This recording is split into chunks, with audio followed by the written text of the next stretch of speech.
Amazing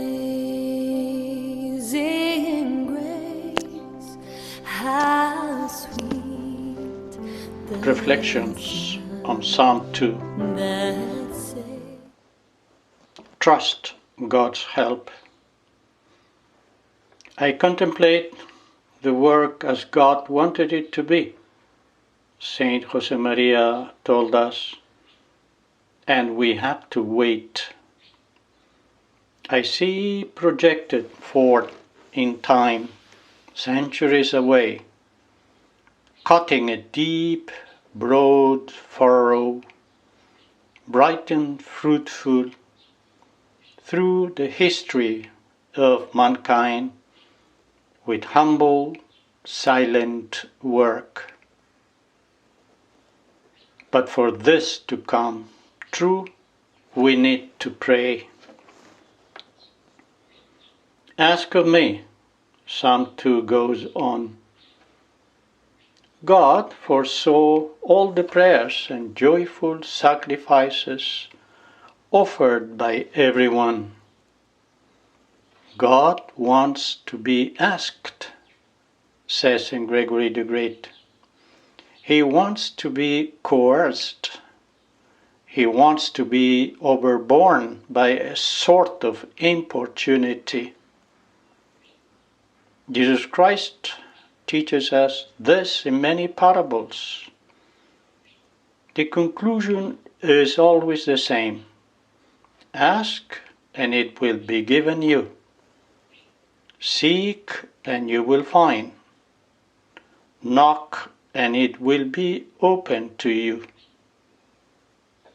Truly, truly, I say to you, if you ask anything of my Father, He will give it to you in my name.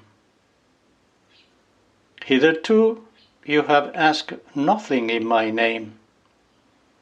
Ask and you will receive, that your joy may be full. Although God has decreed the incarnation of the Word, He wanted to be asked for it insistently. How often and with what confidence in God's promise the just men and women of the Old Testament demanded, so to speak, the help He had pledged to give. After one of the many times when Israel had sinned and merited God's anger, Moses stood up to God in these terms, O Lord, why does your wrath burn hot against your people, whom you have brought forth out of the land of Egypt with great power and with a mighty hand?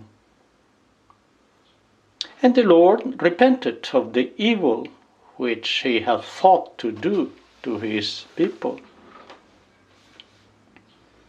Moses' prayer was necessary in God's will for the Jewish people to reach the promised land. To ask for things in prayer is to identify ourselves with God's will. Pray, praise the system, and then work serenely and joyfully, because God relies on our efforts to do His work. And our efforts, paradoxically, consist, above all, of letting God's power act.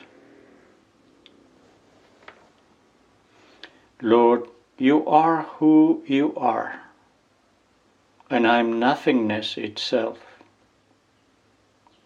You have all the perfections, power, strength, love, glory, wisdom, authority, dignity.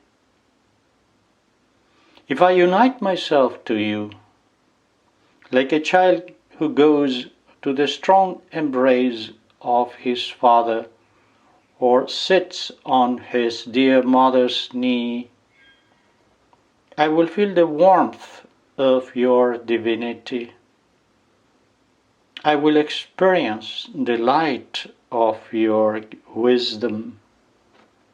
I will sense your strength running through my veins. I trust in you, O Lord. I say, you are my God. Many times are in your hands. Let us put our trust in God. Blessed are all who take refuge in Him. He will perform this sowing of holiness and apostolate throughout the world.